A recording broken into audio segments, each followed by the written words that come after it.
Hello friends.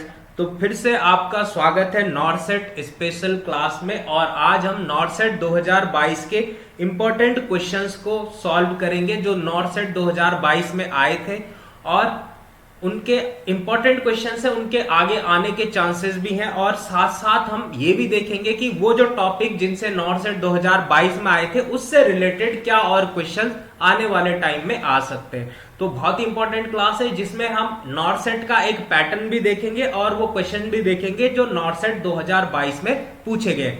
तो इसमें हमारे पास पहला क्वेश्चन है, which of the increases absorption of iron except. क्या कह रहा है कि कौन सा इंक्रीज करता है एब्जॉर्प्शन आयरन का एक्सेप्ट किसी एक को छोड़ करके। ठीक है, तो क्या कह रहा है कि एब्जॉर्प्शन जो इंक्रीज करता है किसका, आयरन का, लेकिन एक है इनमें जो नहीं करता है। तो आयरन का जो एब्जॉर्प्शन करता है वो कौन से करते हैं, एस्कॉर्बिक एसिड जिनमें ज्यादा होता है। जिन चीजों में विटामिन सी ज्यादा होता है, जिन चीजों में क्या होता है, विटामिन सी, जिसको और क्या कहा जाता है, विटामिन सी को और कहा जाता है एस्कॉर्बिक एसिड। क्या कहा जाता है, एस्कॉर्बिक एसिड। तो एस्कॉर्बिक एसिड जिनमें ज्यादा होता है या विटामिन सी जिन चीजों में ज्यादा होता है वो चीजें इंक्रीज करती हैं आयरन का एब्जॉर्प्शन। ठीक है, तो उसमें क्या क्या चीजें आती है, तो उसमें हमारे पास आता है आंवला। आंवला सबसे रिचेस्ट सोर्स है किसका, विटामिन सी का। तो पहला ऑप्शन क्या है, आंवला। तो आंवला सबसे क्या है, रिचेस्ट सोर्स है विटामिन सी का। सिट्रस फ्रूट, सिट्रस फ्रूट जैसे ऑरेंज हो गए या फिर लेमन हो गए, ये भी क्या है, ये भी सोर्स है विटामिन सी का। तो इनसे भी होता है। स्प्राउट्स भी क्या करता है, स्प्राउट्स भी इंक्रीज करता है आयरन का एब्जॉर्प्शन। और लास्ट में हमारा बचा कर्ड। तो इसका आंसर क्या होगा, ऑप्शन नंबर डी, कर्ड। ठीक है, कर्ड क्या है, कर्ड मिल्क या मिल्क प्रोडक्ट, जो भी मिल्क या मिल्क प्रोडक्ट, या फिर कर्ड क्या है, दही, दही भी क्या है, मिल्क प्रोडक्ट है। वो क्या होते हैं, वो आयरन के एब्जॉर्प्शन को डिक्रीज करते हैं, अफेक्ट करते हैं। ठीक है, तो आयरन के एब्जॉर्प्शन को अफेक्ट करते हैं और किस तरह से अफेक्ट करते हैं, डिक्रीज कर देते हैं आयरन के एब्जॉर्प्शन को मिल्क और मिल्क प्रोडक्ट। ठीक है, तो इनमें क्या होता है, इनमें कैल्शियम होता है और कैल्शियम क्या करता है, डिक्रीज करता है एब्जॉर्प्शन को किसके, आयरन के। तो इसका आंसर क्या होगा, इसका आंसर होगा ऑप्शन नंबर डी।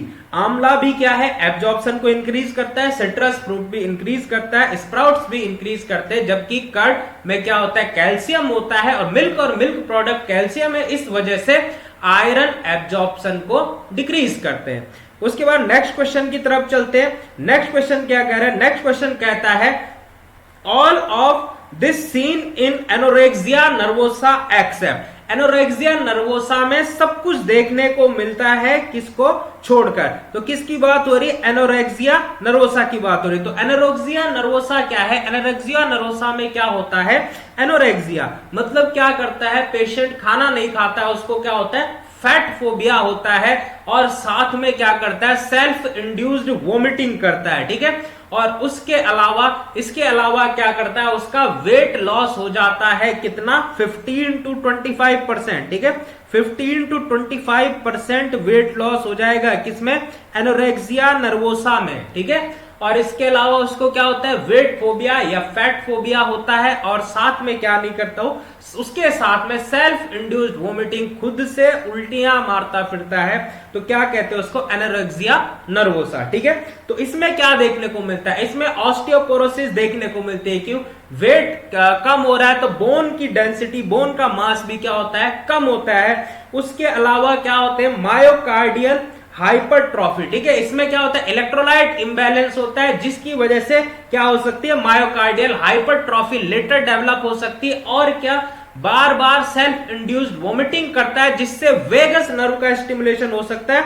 और अगर वेगस नर्व का स्टिमुलेशन अगर बार बार ब्रेडिकार्डिया होता रहा तो इससे भी एक टाइम में क्या हो सकती है, मायोकार्डियल हाइपरट्रॉफी देखने को मिल सकती है। ठीक है, इलेक्ट्रोलाइट इंबैलेंस तो बात कर चुके हैं, हो ही रहा है। और उसके अलावा डी, मेनोरेजिया। नहीं, मेनोरेजिया क्या होता है, मेनोरेजिया एक्सेसिव क्या होना, ब्लीडिंग होना, मेंस्ट्रुअल ब्लीडिंग का क्या होना, ज्यादा होना।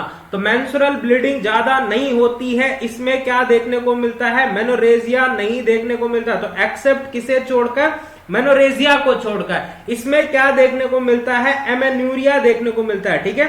तो एमेनोरिया देखने को मिलता है किसमें, एमेनोरिया देखने को मिलता है एनोरेक्सिया नर्वोसा में, ठीक है। मेंस्ट्रुअल साइकिल क्या हो जाती है, एब्सेंस हो जाती है किसमें, एनोरेक्सिया नर्वोसा में। तो क्या क्या, ऑस्टियोपोरोसिस भी देखने को मिलता है, मायोकार्डियल हाइपरट्रॉफी भी देखने को मिलती है, इलेक्ट्रोलाइट इम्बैलेंस भी देखने को मिलता है, और एमेनोरिया देखने को मिलता है, मेनोरेजिया नहीं देखने को मिलता है। मेनोरेजिया का मतलब तो क्या हो गया कि जो मेंस्ट्रुअल ब्लीडिंग है उसका क्या होना, ज्यादा होना, एक्सेसिव होना।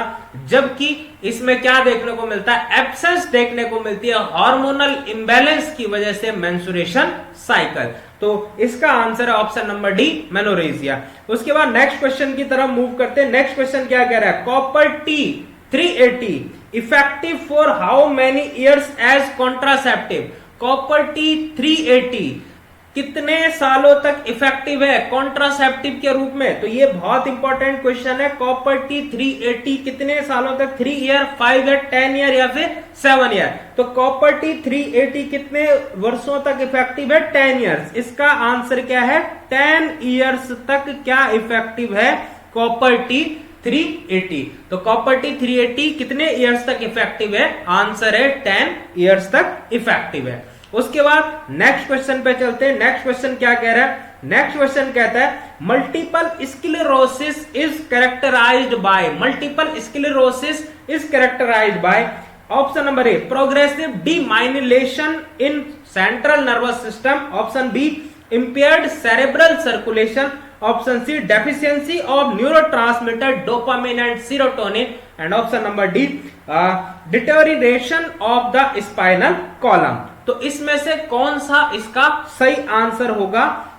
तो मल्टीपल स्क्लेरोसिस, मल्टीपल स्क्लेरोसिस क्या है, एक प्रकार की प्रोग्रेसिव न्यूरोडिजेनरेटिव डिजीज है किसकी, सेंट्रल नर्वस सिस्टम की, जिसमें क्या होता है डीमाइलिनेशन।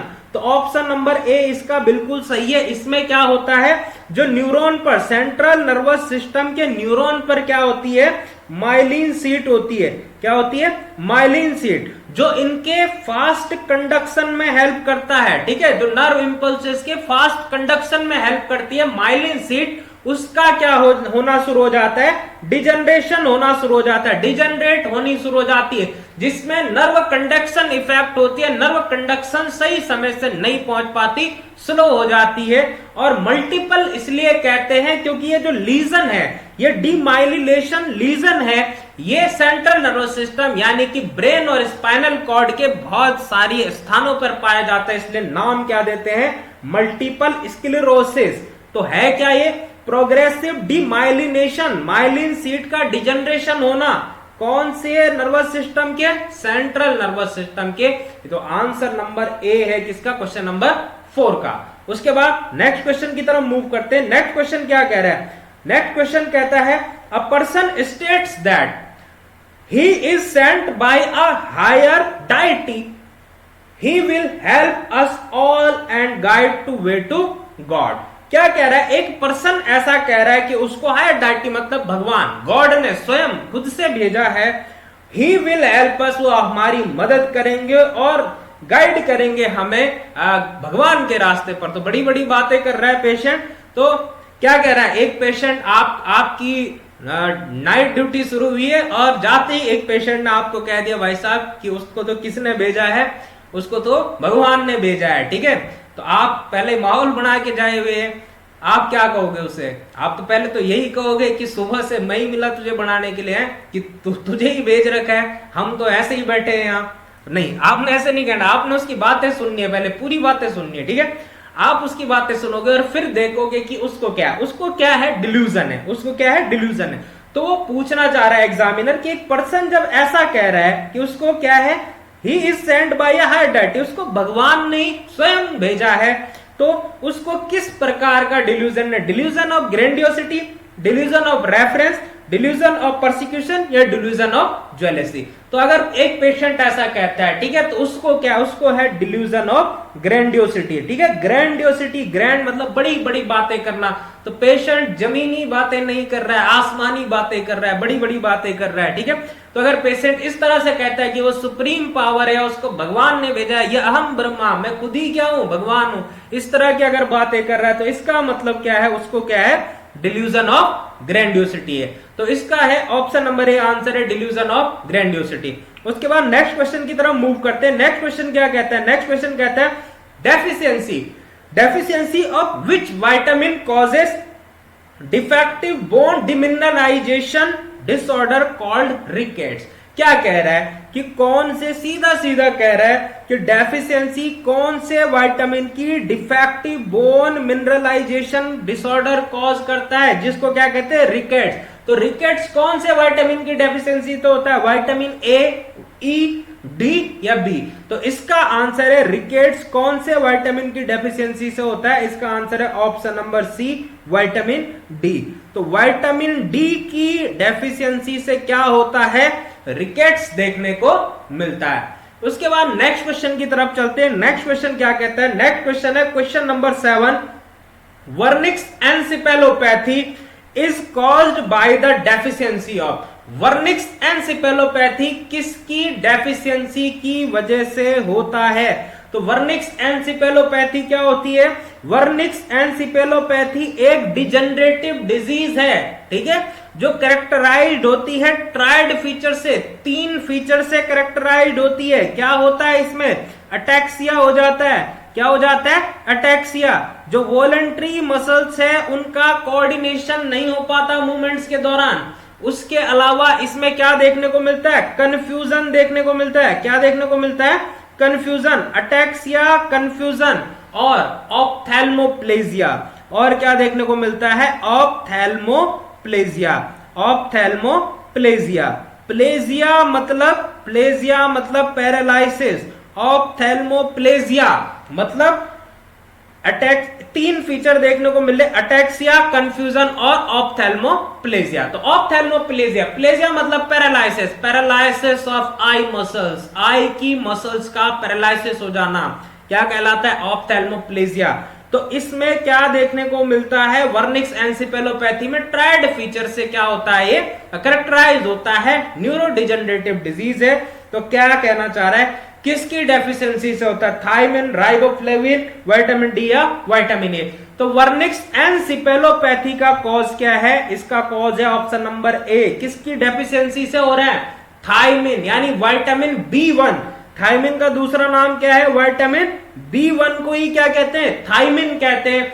इसकी डेफिशिएंसी से होता है वर्निक्स एनसेफेलोपैथी, ठीक है। और आपने सुना होगा कि क्रोनिक एल्कोहलिज्म के पेशेंट में, एल्कोहलिक अब्यूजर के केसेस में क्या होता है, उनको भी एक कॉम्प्लिकेशन आ जाता है साइकोलॉजिकल, जिसका नाम है वर्निक्स क्वास्कॉफ सिंड्रोम, जो किसकी वजह से होता है, थायमिन की डेफिशिएंसी को, उसी को क्या कह रहा है, वर्निक्स एनसेफेलोपैथी। वर्निक्स अगर क्या करता है, एडवांस स्टेज में चला जाता है तो क्वार्सिकॉफ में कन्वर्ट हो जाता है। तो क्या कहते हैं, वर्निक्स एनसेफेलोपैथी, वर्निक्स क्वास्कॉफ सिंड्रोम। कुछ भी पूछा जाए आपसे, बहुत इंपॉर्टेंट पॉइंट है, किसकी डेफिशिएंसी से होता है, तो विटामिन बी1 जिसका नाम क्या है, थायमिन, उसकी डेफिशिएंसी से देखने को मिलता है। उसके बाद नेक्स्ट क्वेश्चन की तरफ मूव करते हैं। नेक्स्ट क्वेश्चन क्या कह रहा है, next question, question number 8, which of the following anti tubercular drug can not be given during pregnancy. कौन सी एंटी ट्यूबरकुलर ड्रग प्रेगनेंसी के दौरान नहीं दी जाती है, रिफेम्पिसिन, इथाम्ब्यूटोल, स्ट्रेप्टोमाइसिन या फिर आइसोनिएजिड। तो इसका आंसर क्या होगा, इसका आंसर होगा ऑप्शन नंबर सी, स्ट्रेप्टोमाइसिन। क्या आंसर है इसका, ऑप्शन नंबर सी, स्ट्रेप्टोमाइसिन। तो जो स्ट्रेप्टोमाइसिन है ये कब नहीं दी जाती, प्रेगनेंसी के दौरान अवॉइड की जाती है। क्या कॉज करती है, ऑटोटॉक्सिसिटी। क्या कॉज करती है, ऑटोटॉक्सिसिटी कॉज करती है, ठीक है, ऑटोटॉक्सिसिटी कॉज करती है। कौन सी ड्रग, स्ट्रेप्टोमाइसिन, इसलिए अवॉइड की जाती है किसमें, प्रेगनेंसी में। और ये कौन सी है, anti tubercular first line drug है। ये कौन सी ड्रग है, anti tubercular first line drug. क्या नाम है, स्ट्रेप्टोमाइसिन। अवॉइड की जाती है प्रेगनेंसी में, क्यों की जाती है, ऑटोटॉक्सिसिटी कॉज करती है। इसके अलावा और क्या कॉज करती है, टिनिटस कॉज करती है। और क्या कॉज करती है, टिनिटस। टिनिटस मतलब रिंगिंग ऑफ ईयर, कान में घंटियां बजना। क्या है इसका मतलब? Ringing of year. टिनिटस कौन कॉज करता है? अगर ये भी पूछा जाता है तो स्ट्रेप्टोमाइसिन ऑटोटॉक्सिक ड्रग है, अवॉइड की जाती है प्रेगनेंसी में। इसके अलावा बात करें और ड्रग्स की, और ड्रग्स कौन कौन सी हैं? और ड्रग्स की अगर बात करें तो anti tubercular first line drug में एक और ड्रग आती है जिसका नाम है रिफेम्पिसिन। जिसका नाम क्या है? रिफेम्पिसिन। रिफेम्पिसिन। तो रिफेम्पिसिन का साइड इफेक्ट क्या होता है? R for rifampicin, R for red. R for rifampicin याद रखना, आर फॉर रेड मतलब रेड कलर का यूरिन देखने को मिलता है। रिफेम्पिसिन का साइड इफेक्ट है कैसा कलर का यूरिन? रेड कलर का यूरिन देखने को मिलता है। किसमें? अगर आप रिफेम्पिसिन ले रहे हैं तो उसका साइड इफेक्ट क्या देखने को मिलता है? रेड कलर का यूरिन। उसके बाद अगर बात करें नेक्स्ट ड्रग की, एक तो हमने देखी स्ट्रेप्टोमाइसिन, दूसरी रिफेम्पिसिन, तीसरी अगर हम इंपॉर्टेंट ड्रग की बात करें तो तीसरी है आइसोनिएजिड। ये बहुत बार पूछी जाती है, आइसोनिएजिड। तो आइसोनिएजिड भी क्या है? आइसोनिएजिड भी first line anti tubercular drug है। और आइसोनिएजिड की टॉक्सिसिटी से या फिर आइसोनिएजिड का साइड इफेक्ट क्या है, इससे देखने को मिलता है पेरिफेरल न्यूरोपैथी। क्या देखने को मिलती है? Peripheral neuropathy. पेरिफेरल न्यूरोपैथी किसका साइड इफेक्ट है? तो आंसर है आइसोनिएजिड का साइड इफेक्ट। तो आइसोनिएजिड का साइड इफेक्ट ही क्या है? इसका साइड इफेक्ट है पेरिफेरल न्यूरोपैथी का हो जाना। पेरिफेरल न्यूरोपैथी का हो जाना। तो इससे बचने के लिए, किससे बचने के लिए? पेरिफेरल न्यूरोपैथी से बचने के लिए क्या किया जाता है? पेरिफेरल न्यूरोपैथी से अगर बचना है तो इसके साथ एज अ प्रिवेंशन पायरिडॉक्सिन की टैबलेट दी जाती है आइसोनिएजिड के साथ। आइसोनिएजिड के साथ क्या दी जाती है? पायरिडॉक्सिन की टैबलेट। कौन C tablet? Pyridoxine. Pyridoxine tablet दी जाती है, यानी कि विटामिन B6। विटामिन B6 को क्या कहते हैं? पायरिडॉक्सिन। तो पायरिडॉक्सिन की टैबलेट दी जाती है, किसके साथ दी जाती है? आइसोनिएजिड के साथ, प्रिवेंट करने के लिए पेरिफेरल न्यूरोपैथी को। तो ये हमने क्वेश्चन पढ़ा। हमारा क्वेश्चन क्या था? हमारा क्वेश्चन था कि कौन सी फॉलोइंग एंटी ट्यूबरकुलर ड्रग जो नहीं दी जाती है प्रेगनेंसी में? तो इसका आंसर है स्ट्रेप्टोमाइसिन। क्यों नहीं दी जाती? ऑटोटॉक्सिक होती है, ऑटोटॉक्सिसिटी कॉज करती है, हियरिंग लॉस हो सकता है बच्चे में। और टिनिटस, इसके अलावा क्या भी कॉज करते हैं? टिनिटस यानी कि रिंगिंग ऑफ द ईयर। उसके अलावा हमने कुछ और ड्रग देखी। रिफेम्पिसिन बहुत इंपॉर्टेंट है। रिफेम्पिसिन से क्या होता है? रिफेम्पिसिन से रेड कलर का यूरिन देखने को मिलता है। कैसे कलर का यूरिन देखने को मिलता है? रेड कलर का यूरिन देखने को मिलता है। उसके अलावा हमने ड्रग पढ़ी आइसोनिएजिड। आइसोनिएजिड बहुत इंपॉर्टेंट है। आइसोनिएजिड से देखने को मिलती है पेरिफेरल न्यूरोपैथी। और आइसोनिएजिड के साथ पेरिफेरल न्यूरोपैथी इसका साइड इफेक्ट है। उससे बचने के लिए पायरिडॉक्सिन विटामिन B6 की टैबलेट दी जाती है। ठीक है। इसके अलावा जो ड्रग्स है बहुत इंपॉर्टेंट है एंटी ट्यूबरकुलर, उसकी एक अलग से वीडियो आपको इसमें अवेलेबल करवा दी जाएगी। ठीक है। तो फिलहाल इसका आंसर है हमारा स्ट्रेप्टोमाइसिन, जो नहीं दी जाती प्रेगनेंसी के ड्यूरेशन में। उसके बाद नेक्स्ट क्वेश्चन है क्वेश्चन नंबर 9। क्वेश्चन नंबर 9 क्या कह रहा है? क्वेश्चन नंबर 9 कह रहा है which vitamin deficiency may cause night blindness. Night blindness कौन सी विटामिन की डेफिशिएंसी? विटामिन के की, विटामिन ई की, विटामिन सी या विटामिन ए? तो ये तो लगभग सभी को पता होगा कि विटामिन ए की डेफिशिएंसी से क्या हो सकता है? विटामिन ए की डेफिशिएंसी कॉज करता है नाइट ब्लाइंडनेस को। क्या कॉज करता है नाइट ब्लाइंडनेस? किसकी डेफिशिएंसी? विटामिन ए की डेफिशिएंसी को। ठीक है। तो विटामिन ए की डेफिशिएंसी नाइट ब्लाइंडनेस को कॉज करता है। उसके बाद नेक्स्ट क्वेश्चन पहले इसके बारे में और देख लेते हैं, इसके बारे में थोड़ा और देख लेते हैं। विटामिन ए की जो कितनी क्या दी जाती है इम्यूनाइजेशन में? विटामिन ए भी दिया जाता है। क्या भी दिया जाता है? Vitamin A. तो विटामिन ए का कितना टोटल जो अमाउंट दिया जाता है विटामिन ए का, वो दिया जाता है 17 lakh international unit. 17 lakh international unit total क्या दी जाती है? विटामिन ए दी जाती है, जिसमें से फर्स्ट टोटल डोजेज कितनी होती है, टोटल अगर खुराक की बात करें, टोटल जो डोजेज होती हैं वो होती है 9 डोजेज दी जाती हैं। टोटल डोजेज कितनी, 9।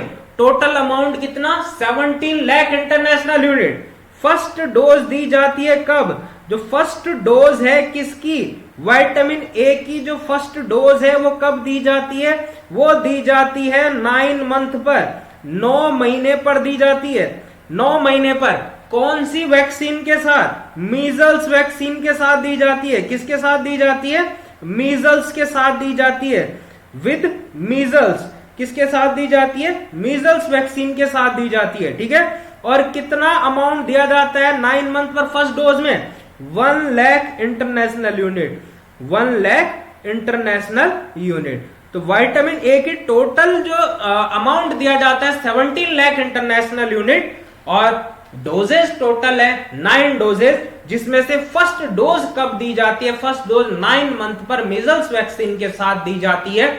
और उसके अलावा अमाउंट अगर उसकी बात करें तो अमाउंट कितनी है, 1 लाख इंटरनेशनल यूनिट, ठीक है। और अगर उसके बाद की बात की तो फर्स्ट डोज है, उसके बाद जो नेक्स्ट 8 डोजेज होंगे, फर्स्ट डोज के बाद जो अगली 8 डोजेज होंगे वो 2 लाख इंटरनेशनल यूनिट की दी जाएंगे, 2 लाख इंटरनेशनल यूनिट की दी जाएंगी। और एवरी 6 मंथ, 9 महीने के बाद पहली डोज के बाद हर 6 महीने में 8 डोजेज दी जाएंगी 2 लाख इंटरनेशनल यूनिट की 5 साल तक। तो टोटल मिला के 17 लाख, 8 दूनी 16 और 1 17 लाख इंटरनेशनल यूनिट क्या दी जाती है, टोटल विटामिन ए की डोज अमाउंट दिया जाता है। टोटल नंबर ऑफ डोजेज कितनी है, नंबर ऑफ डोजेज है 9। तो ये हमने देखे किसके बारे में, कि कौन से विटामिन की कमी से नाइट ब्लाइंडनेस होता है, तो नाइट ब्लाइंडनेस होता है विटामिन ए की डेफिशिएंसी से। उसके बाद नेक्स्ट क्वेश्चन की तरफ चलते हैं। नेक्स्ट क्वेश्चन क्या कह रहा है, a person has fallen from the roof, एक पर्सन छत से गिर गया है, spinal injury is suspected, spinal injury उसमें सस्पेक्ट की जा रही है, लग रहा है कि हो सकता है उसको स्पाइनल इंजरी हो। The emergency intervention in such cases include, इन केसेस का इमरजेंसी इंटरवेंशन क्या इंक्लूड करता है, jaw thrust, head tilt, chin lift, both A and B, या फिर सीपीआर। तो ये क्या कहना चाह रहा है, इमरजेंसी किसकी बात कर रहा है, इंटरवेंशन। क्या कहना चाह रहा है, इमरजेंसी इंटरवेंशन में एयरवे ओपन करने के लिए पूछ रहा है कि किस मैनुअर से, किस मेथड से आप एयरवे ओपन करोगे। तो पहले कंडीशन कह रहे हैं छत से गिरा है, स्पाइनल इंजरी हो सकती है, ऐसा लग रहा है, ऐसा अनुमान हो सकता है, सस्पेंशन है, सस्पेक्टेड है। तो कौन सा जो कॉमनली मेथड यूज करते हैं वो क्या करते हैं, head tilt chin lift method, ये क्या करते हैं, कॉमनली यूज करते हैं। लेकिन अगर क्या हो, स्पाइनल इंजरी या फिर नेक रीजन में इंजरी हो या स्पाइनल इंजरी सस्पेक्टेड हो, तो तब इस मेथड को अवॉइड किया जाता है। किस मेथड को, head tilt chin lift method को क्या किया जाता है, उस केस में अवॉइड किया जाता है, क्योंकि वो इंजरी और ज्यादा वर्सन हो सकती है, और ज्यादा खतरनाक हो सकती है, ठीक है। तो अगर हम मोबिलाइजेशन करते हैं किसका, अगर हम चिन को क्या कर, हेड को टिल्ट और चिन को लिफ्ट कर देते हैं, तो उससे स्पाइन में क्या होगा, और ज्यादा जोर पड़ेगा, इंजरी और सीरियस हो सकती है। तो इसलिए इस कंडीशन में क्या मेथड यूज करते हैं, एयरवे ओपन के लिए जॉ थ्रस्ट मेथड यूज किया जाता है, ठीक है। सीपीआर बाद में दिया जाएगा, बोथ है नहीं इसका आंसर। तो एयरवे ओपन करना हो, स्पाइनल इंजरी सस्पेक्टेड हो, तो आप किस मेथड की तरफ जाएं, कौन से मैनुअर को यूज करें, जॉ थ्रस्ट को यूज करें। इमेज दिखा देता हूं आपको, इमेज दिखा देता हूं। तो ये 2 मैनुअर है, 2 मेथड है एयरवे ओपन करने का। पहला आपकी स्क्रीन पर है कौन सा, हेड टिल्ट चिन लिफ्ट, पहला वाला हेड टिल्ट चिन लिफ्ट। देखो 2 चीजें की जा रही है, चिन को तो उठाया जा रहा है, लिफ्ट किया जा रहा है, और हेड को पीछे की तरफ टिल्ट किया जा रहा है। जबकि दूसरा वाला ये कौन सा है, ये है जॉ थ्रस्ट मैनुअर। ये कौन सा मैनुअर है, जॉ थ्रस्ट। इसकी इमेज भी आती है दोनों की, बहुत इंपॉर्टेंट है। एक तो कौन सा है, जॉ थ्रस्ट मैनुअर है, और एक कौन सा है, एक है हेड टिल्ट चिन लिफ्ट, ठीक है। तो इसकी इमेज भी बहुत इंपॉर्टेंट है, इसकी इमेज भी आपसे पूछी जा सकती है। तो इमेज भी इंपॉर्टेंट है, इमेज भी आपसे पूछी जा सकती है। तो जॉ थ्रस्ट मेथड कब यूज किया जाता है, अगर स्पाइनल इंजरी क्या हो, उसको सस्पेक्टेड हो। तो हमारे क्वेश्चन का आंसर है कि एक पेशेंट को क्या हुआ है, वो छत से गिरा है, स्पाइनल इंजरी सस्पेक्टेड है, इमरजेंसी इंटरवेंशन में क्या इंक्लूड करेंगे, तो हम एयरवे ओपन करने के लिए क्वेश्चन पूछ रहा है, हम यूज करेंगे जॉ थ्रस्ट मैन्युअर या जॉ थ्रस्ट मेथड एयरवे को ओपन करने के लिए। उसके बाद नेक्स्ट क्वेश्चन की तरफ मूव करते हैं। नेक्स्ट क्वेश्चन क्या है, नेक्स्ट क्वेश्चन है क्वेश्चन नंबर 11, और क्वेश्चन नंबर 11 कहता है a patient with anorexia nervosa, एक पेशेंट है एनोरेक्सिया नर्वोसा का। तो एनोरेक्सिया नर्वोसा से 2 क्वेश्चन पूछे गए थे पिछले साल, बहुत इंपॉर्टेंट टॉपिक है। एनोरेक्सिया नर्वोसा से क्या है, एक पेशेंट है taking food correctly as per her diet plan but there was no increase in weight observe, what will the nursing intervention for the above patient. क्या कहना चाह रहे हैं, पेशेंट एनोरेक्सिया नर्वोसा से सफर कर रहा है, फूड वो करेक्टली ले रहा है, बिल्कुल सही तरीके से ले रहा है जैसे ही उसका डाइट प्लान है, लेकिन कोई इंक्रीज नहीं दिख रहा है, वेट उसका बढ़ नहीं रहा है, जितना था उतना ही है। क्या नर्सिंग इंटरवेंशन होगा इस पेशेंट के लिए? Option number A, observe the patient while taking meal and after up to 2 hours. Option B, increase calorie of food from 1500 to 2000। अब C add vitamin tablets in medication, और last engage them in other activities. तो इसका answer क्या होगा, इसका answer है option number A, anorexia nervosa का patient क्या होता है, उसको फैट फोबिया या वेट फोबिया होता है, और उसके साथ साथ तो रिफ्यूज करता है फूड को खाना, नहीं खाता है, और सेल्फ इंड्यूस्ड वोमिटिंग भी करता है। तो एक तो खाना नहीं खा रहा है, ऊपर से सेल्फ इंड्यूस्ड वोमिटिंग भी कर रहा है फैट फोबिया या वेट फोबिया की वजह से। तो इस पेशेंट को अगर ये सही से क्या कर रहा है, करेक्टली डाइट ले रहे हैं, वो कह रहा है मैं सही से ले रहा हूं, फिर भी वेट अगर हम देख रहे हैं उसका नहीं बढ़ रहा है, तो इस पेशेंट के लिए मैनेजमेंट का मेन पॉइंट होता है, क्या करना होता है, ऑब्जर्व करना होता है पेशेंट को जब वो खाना खा रहा और उसके 2 घंटे बाद तक, ताकि वो क्या ना कर दे, वोमिट ना कर दे, सेल्फ इंड्यूस्ड वोमिट ना कर दे उस खाने को। तो इसलिए पेशेंट को खाते समय भी, और खाते समय इसलिए कि वो रिफ्यूज कर, खाना ही नहीं खाता, पता चल रहा खा ही नहीं रहा है, फेंक दे रहा है, ठीक है। तो खाते समय भी ऑब्जर्व करना है, और उसके 2 घंटे बाद भी, खिला तो आपने दिया लेकिन उसने उल्टियां मार दी बगल में जाके, तो कोई फायदा नहीं है। तो उसके 2 घंटे बाद तक भी उसको क्या करना है, ऑब्जर्व करके रखना है। और तभी एनोरेक्सिया नर्वोसा में अगर इफेक्टिवनेस केयर की पता चलती है, तो तभी पता चलती है कि जब इंक्रीज हो रहा हो पेशेंट का वेट, तभी इफेक्टिवनेस माना जाता है मैनेजमेंट का या केयर का, ठीक है। तो उसके बाद हम नेक्स्ट क्वेश्चन की तरफ मूव करते हैं। नेक्स्ट क्वेश्चन, क्वेश्चन नंबर 12 क्या कहता है, question number 12, standardized test of gross and fine motor skills for adult. Gross और फाइन मोटर स्किल्स के लिए कौन सा स्टैंडर्डाइज्ड टेस्ट है एडल्ट्स के लिए, बहुत इंपॉर्टेंट क्वेश्चन है। इसका आंसर क्या होगा, ग्लासगो कोमा स्केल? नहीं, ग्लासगो कोमा स्केल तो नहीं है, इससे तो लेवल ऑफ कॉन्शियसनेस चेक की जाती है। पेन असेसमेंट स्केल से पेन चेक किया जाता है। डेवलपमेंटल स्क्रीनिंग टेस्ट, डेवलपमेंट को स्क्रीनिंग किया जाता है। तो ले दे के हमारे पास एक ही ऑप्शन बचा है, डेवलपमेंटल स्क्रीनिंग टेस्ट से क्या असेस की जाती है, डेवलपमेंट असेस की जाती है केवल। तो ले दे के आंसर क्या बचा है, ऑप्शन नंबर डी, और ऑप्शन नंबर डी क्या है, Bruininks Oseretsky test. Bruininks Oseretsky test, इससे क्या चेक करते हैं, एडल्ट्स में ग्रॉस और फाइन मोटर स्किल का स्टैंडर्डाइज्ड टेस्ट है। Answer number D, Bruininks Oseretsky test.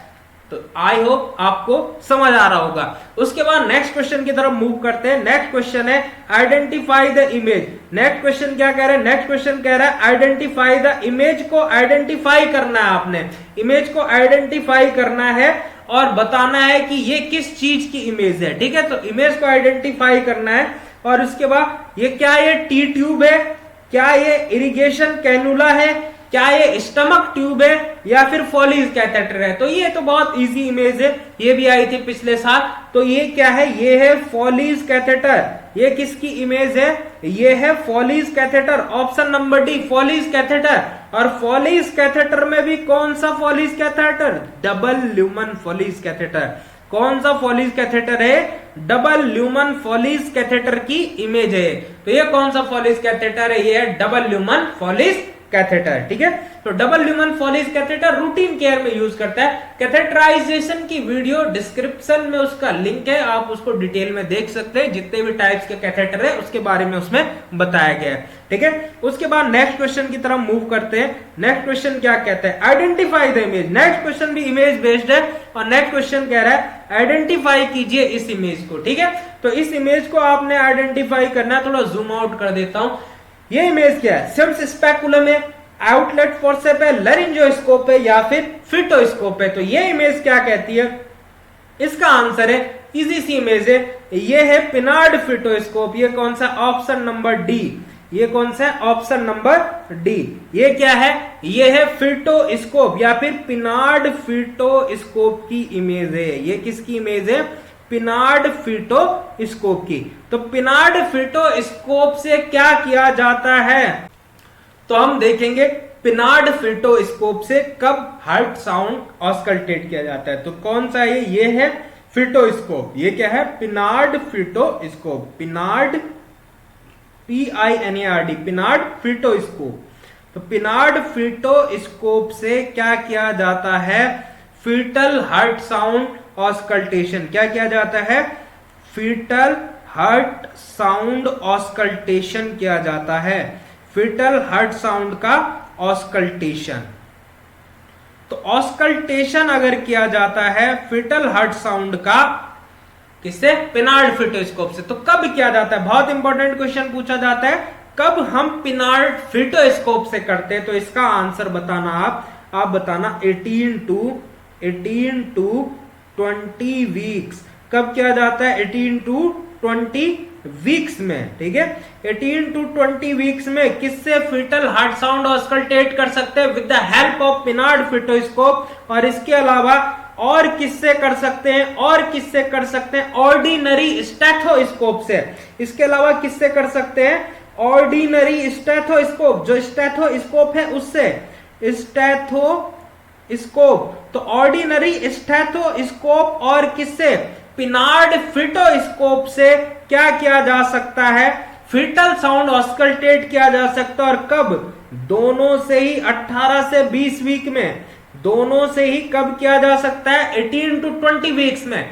एक आंसर पूछता है तो तब आंसर जाता है 20 वीक्स। 20 वीक्स तो क्या है, फर्स्ट प्रायोरिटी, सिंगल आंसर में फर्स्ट प्रायोरिटी देते हैं हमेशा किसको, 20 वीक्स को। तो अगर आपसे पूछे सेकेंड ट्राइमेस्टर में पिनार्ड फिटोस्कोप से कब फीटल हार्ट साउंड ऑस्कल्टेट किया जा सकता है, 18 से 20 वीक में। ऑर्डिनरी स्टेथोस्कोप से 18 से 20 वीक में। सिंगल डिजिट आंसर 20 वीक्स, ठीक है। 20 वीक्स ऑफ जेस्टेशनल एज में आप ऑर्डिनरी स्टेथोस्कोप या पिनार्ड फिटोस्कोप से फीटल साउंड ऑस्कल्टेट कर सकते हैं। और ये इमेज हमारी किसकी है, पिनार्ड फिटोस्कोप की इमेज है। तीनों क्वेश्चन बहुत इंपॉर्टेंट है। इसके अलावा एक और क्वेश्चन इंपॉर्टेंट है। एक और क्वेश्चन क्या इंपॉर्टेंट है कि क्या फर्स्ट ट्राइमेस्टर में हम हार्ट साउंड ऑस्कल्टेशन किया जा सकता है। फर्स्ट ट्राइमेस्टर में क्या हार्ट साउंड ऑस्कल्टेट किया जा सकता है, तो हम फर्स्ट ट्राइमेस्टर में भी कर सकते हैं। फर्स्ट ट्राइमेस्टर में भी क्या किया जा सकता है, हार्ट साउंड, ट्राइमेस्टर में भी हार्ट साउंड ऑस्कल्टेट किया जा सकता है। किसका heart sound, fetal heart sound auscultation किया जा सकता है। किसकी मदद से, डॉपलर डिवाइस की मदद से। किसकी मदद से, डॉपलर डिवाइस की मदद से। कब किया जा सकता है, डॉपलर डिवाइस की मदद से fetal heart sound first trimester में क्या किया जा सकता है, सुना जा सकता है, ऑस्कल्टेशन किया जा सकता है। और कब किया जा सकता है, by the end of 10th week, by the end of 10th week. 10th week के एंड तक, 10th वीक तक, by the end of 10th week, 10th week के एंड तक क्या किया जा सकता है, डॉपलर डिवाइस से फीटल हार्ट साउंड ऑस्कल्टेट किया जा सकता है। और कब किया जा सकता है, कब किया जा सकता है, by the end of 10th week तक, ठीक है। तो 10th वीक तक किया जा सकता है। उसके अलावा 18 to 20 वीक में किससे, पिनार्ड फिटोस्कोप और ऑर्डिनरी स्टेथोस्कोप से भी हम कर सकते हैं, और डॉपलर से तो जब फर्स्ट में कर सकते हैं तो सेकंड में भी कर सकते हैं, थर्ड कभी भी कर सकते हैं 10th वीक के बाद। तो डॉपलर डिवाइस से 10th वीक में हम कर सकते हैं, जबकि ऑर्डिनरी स्टेथोस्कोप और पिनार्ड फिटोस्कोप से 10th वीक में नहीं किया जा सकता ऑस्कल्टेशन। उनसे तो कभी कर सकते हैं, 18 to 20 वीक्स में ही किया जा सकता है। केवल डॉपलर डिवाइस से फर्स्ट ट्राइमेस्टर, और वो भी कब 10th week of gestational as per हम क्या कर सकते हैं, ऑस्कल्टेशन कर सकते हैं फेटल हार्ट साउंड का। उसके बाद नेक्स्ट क्वेश्चन की तरफ मूव करते हैं। Next question, the regular monitoring of blood pressure is under which level of prevention. Regular लगातार हम मॉनिटरिंग कर रहे हैं ब्लड प्रेशर की, ये कौन सा लेवल का प्रिवेंशन है? क्या ये प्राइमरी है, क्या ये सेकेंडरी है, क्या ये प्राइमोर्डियल है, क्या ये टर्सरी प्रिवेंशन है? तो हम क्या कर रहे हैं, मॉनिटरिंग कर रहे हैं किसका, ब्लड प्रेशर का मॉनिटरिंग कर रहे हैं। ब्लड प्रेशर मतलब डिटेक्ट कर रहे हैं हम किसी चीज को। तो जब बात आती है डिटेक्शन की, तो किसका आंसर है option number B, secondary prevention. कौन सा प्रिवेंशन? Secondary prevention. जिसमें क्या आता है, जिसमें दो चीजें आती है सेकेंडरी प्रिवेंशन में। एक तो आता है अर्ली डिटेक्शन। क्या आता है? अर्ली डिटेक्शन, जल्दी से डिटेक्ट करना है किसी डिजीज को। और दूसरा आता है एडिक्वेट ट्रीटमेंट, उसका पर्याप्त ट्रीटमेंट। तो अर्ली डिटेक्शन, एक तो जल्दी डिटेक्ट करना है डिजीज को, और उसका क्या करना है, ट्रीटमेंट करना है। तो कोई भी आपको टेस्ट पूछे, पैप स्मीयर भी पूछे तो भी सेकेंडरी, क्यों, स्क्रीनिंग टेस्ट है सर्वाइकल कैंसर का। तो कोई भी इस चीज का अगर आपको लगता है कि कोई डायग्नोस्टिक टेस्ट पूछे या कोई टेस्ट इस तरह से पूछे, कोई चीज मेजर करने के लिए पूछे बॉडी में, जैसे ब्लड प्रेशर को मेजर करने के लिए पूछ रहा है, तो ये कौन से लेवल का है? इसमें तो डिटेक्ट कर रहा है किसी चीज को और डिटेक्शन हो रहा है, तो कौन से लेवल का प्रिवेंशन है?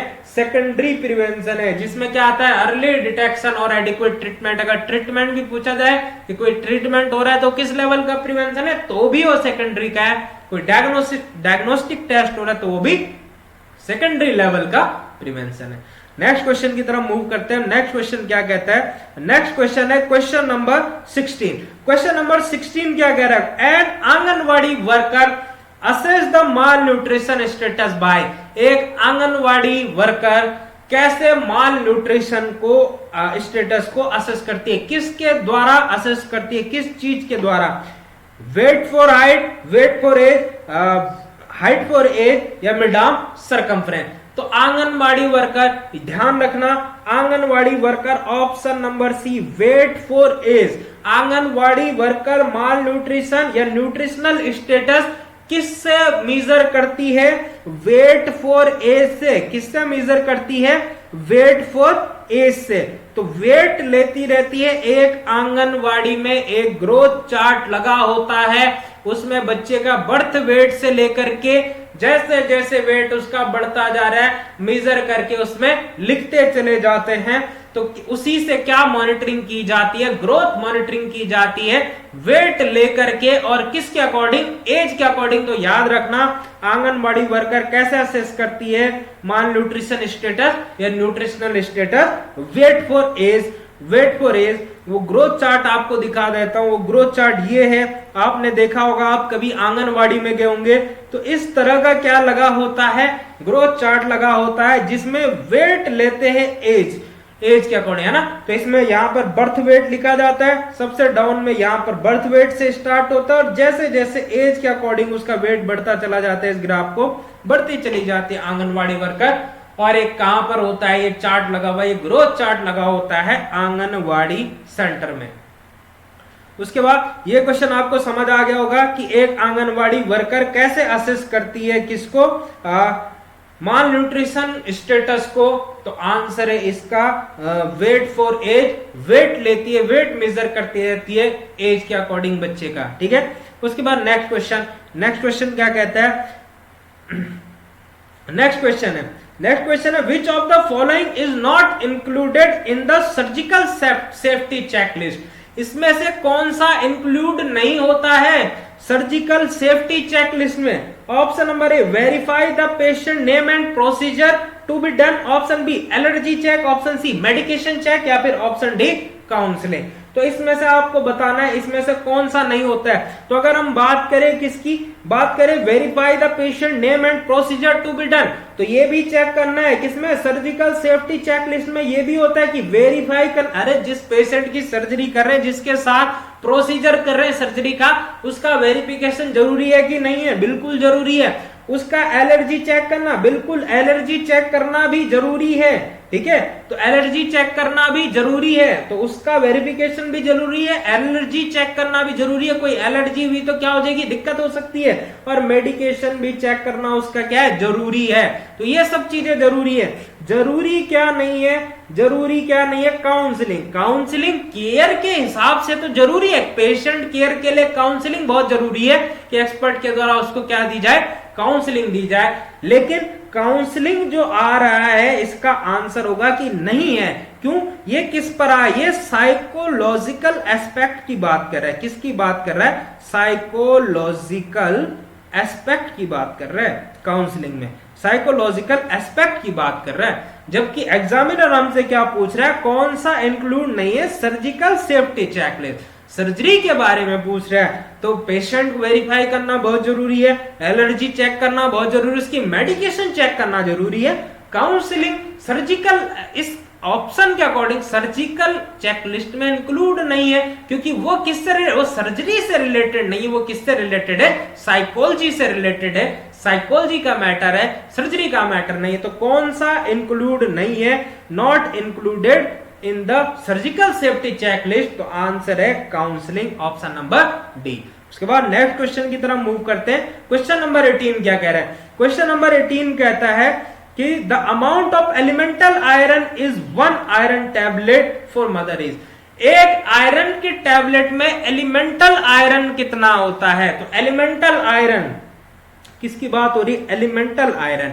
एलिमेंटल आयरन मतलब जो आयरन रेडी है एब्जॉर्प्शन के लिए, जो आयरन बॉडी में एब्जॉर्ब हो सकता है, ठीक है। तो हम आयरन की अगर टैबलेट ले रहे हैं 100 mg की, तो उसमें क्या है, उसमें एक तो आयरन है, उसके साथ कुछ और केमिकल कंपाउंड भी हैं, और केमिकल कंपाउंड भी हैं, ठीक है। तो वो सारा आयरन नहीं है, वो सारा आयरन नहीं है, तो उसके साथ कुछ अमाउंट है एलिमेंटल आयरन, मतलब वो आयरन जो बॉडी में एब्जॉर्प्शन हो सकता है, जिसका एब्जॉर्प्शन हो सकता है, उसका कितना अमाउंट है। तो आप टैबलेट चाहे कितनी भी दे रहे हो, कितनी बढ़िया, उसके साथ क्या है, और केमिकल कंपाउंड है जो आयरन के साथ क्या दिए जाते हैं, बॉडी में दिए जा रहे हैं। हो सकता है फेरस सल्फेट हो जिसके साथ बाइंड हो रखा है। तो आयरन के साथ, आयरन की जो टैबलेट में आयरन के अलावा भी केमिकल कंपाउंड है उसको बल्क करने के लिए, तो आयरन का उसमें एलिमेंटल यानी कि जो रेडी एब्जॉर्प्शन के लिए कितना अमाउंट अवेलेबल होता है, 60 ग्राम, 50 ग्राम, 60 mg या फिर 50 mg। तो इसका आंसर है ऑप्शन नंबर सी, 60 mg। तो आयरन टैबलेट, अगर किसकी बात हो रही है, आयरन टैबलेट, तो आयरन टैबलेट में एलिमेंटल आयरन क्या पूछा जाए, अगर सिर्फ आपसे पूछा जा रहा है एलिमेंटल आयरन, किसमें, आयरन टैबलेट में एलिमेंटल आयरन कितना होता है, तो आपने आंसर दे देना है 60 mg। एलिमेंटल आयरन क्या है, वो आयरन जो एब्जॉर्प्शन के लिए तैयार रेडी है बॉडी में, जिसका एब्जॉर्प्शन हो सकता है, उसको क्या कहा जाता है, एलिमेंटल आयरन। उसके अलावा वो केमिकल कंपाउंड से वो एब्जॉर्ब नहीं होंगे बॉडी में, ठीक है। तो आयरन कितना है, एलिमेंटल आयरन एक आयरन की टैबलेट में वो है 60 mg। तो इससे रिलेटेड एक और क्वेश्चन पूछता है, इससे रिलेटेड और क्वेश्चन पूछता है कि जब प्रेग्नेंट वुमन को क्या दिया जाता है, IFA टैबलेट दी जाती है, उसका डोज पूछ लेता है कि उसका क्या कंपोजिशन होता है। तो IFA आयरन और फॉलिक एसिड की टैबलेट किसको दी जाती है, प्रेग्नेंट वुमन को दी जाती है। और इसका कंपोजिशन अगर आपसे पूछे तो इसमें क्या होता है, फॉलिक एसिड होता है। क्या होता है, फॉलिक एसिड होता है। इसके साथ प्लस क्या होता है, आयरन होता है। आयरन और फॉलिक एसिड होता है। आयरन और फॉलिक एसिड कितना होता है, तो आंसर है 400 to 500 mcg माइक्रोग्राम। ये तो क्या होता है, फॉलिक एसिड का अमाउंट, प्लस 100 mg क्या होती है, आयरन होती है। तो 100 mg iron plus 400 to 500 microgram, mg नहीं mcg, क्या, फॉलिक एसिड। किसमें, जो प्रेग्नेंट वुमन को, प्रेग्नेंट महिला को आयरन और फॉलिक एसिड की अपने टैबलेट दे रहे हैं, उसमें फॉलिक एसिड तो कितना है, 400 से 500 माइक्रोग्राम, प्लस उसके साथ कितना है, 100 mg, वो क्या है, आयरन है। और आपसे single answer 500 microgram, last time के ऑप्शन में 500 ही था सिंगल आंसर में, ठीक है। तो ये क्या है, ये भी इंपॉर्टेंट क्वेश्चन है, ये भी पिछले साल पूछा गया नॉर्थ सेट में। तो एलिमेंटल आयरन हमने देखा कि एक आयरन टैबलेट में कितना होता है, 60 mg होता है। आईएफए आयरन और फॉलिक एसिड की टैबलेट में क्या क्या कंपोजिशन होता है, तो 400 to 500 माइक्रोग्राम तो फॉलिक एसिड और 100 mg क्या होती है, उसमें आयरन होती है। तो उसके बाद नेक्स्ट क्वेश्चन की तरफ मूव करते हैं। नेक्स्ट क्वेश्चन क्या कह रहा है, the small intestine does not involve, बहुत इजी क्वेश्चन है, ये भी पिछले साल आया हुआ है कि स्मॉल इंटेस्टाइन में क्या नहीं होता, कौन सा पार्ट इन्वॉल्व नहीं है, जैजुनम, जैजुनम है, बिल्कुल है, ड्यूडेनम, जैजुनम और इलियम, ये तीनों किसके पार्ट हैं, ये तो स्मॉल इंटेस्टाइन के पार्ट है, ये तो किसके पार्ट है, स्मॉल इंटेस्टाइन के। इसमें कौन सा नहीं, सीकम, सीकम किसका पार्ट है, लार्ज इंटेस्टाइन का, ये किसका पार्ट है, लार्ज इंटेस्टाइन का पार्ट है। तो क्वेश्चन क्या कहता है, क्वेश्चन कह रहा है स्मॉल इंटेस्टाइन कौन सा इन्वॉल्व नहीं करती, कौन सा पार्ट, तो ड्यूडेनम, जैजुनम और इलियम तीनों स्मॉल इंटेस्टाइन के अभिन्न अंग है। उसके अलावा सीकम किसका पार्ट है, ये तो भाई लार्ज इंटेस्टाइन का पार्ट है, तो क्या इन्वॉल्व नहीं कर रहे हैं, सीकम को इन्वॉल्व नहीं कर रहे हैं स्मॉल इंटेस्टाइन। उसके बाद लास्ट क्वेश्चन, लास्ट क्वेश्चन ये आपके लिए, लास्ट क्वेश्चन पढ़ देता हूं मैं। On auscultation which finding suggest a right pneumothorax, आप ऑस्कल्टेट कर रहे एक पेशेंट का, कौन सी फाइंडिंग सजेस्ट करेगी कि राइट न्यूमोथोरैक्स है, राइट साइड को क्या हो रखा है, न्यूमोथोरैक्स हो रखा है। Option number A bilateral inspiratory and expiratory crackle, option B inspiratory wheezing in right thorax, option C absence of breath sound in right thorax, या option number D bilateral, bilateral pleural frictional rub. तो इसका answer आप comment कीजिए, next video में हम इसका answer बताएंगे। तब तक के लिए आप पढ़ते रहिए, एक महीने का समय बच गया नॉर्थ सेट के लिए। आज 3 तारीख है और ठीक आज ही के दिन 3 तारीख को नॉर्थ सेट होना है। तब तक आप पढ़ते रहिए, बढ़ते रहिए। Thank you for your attention.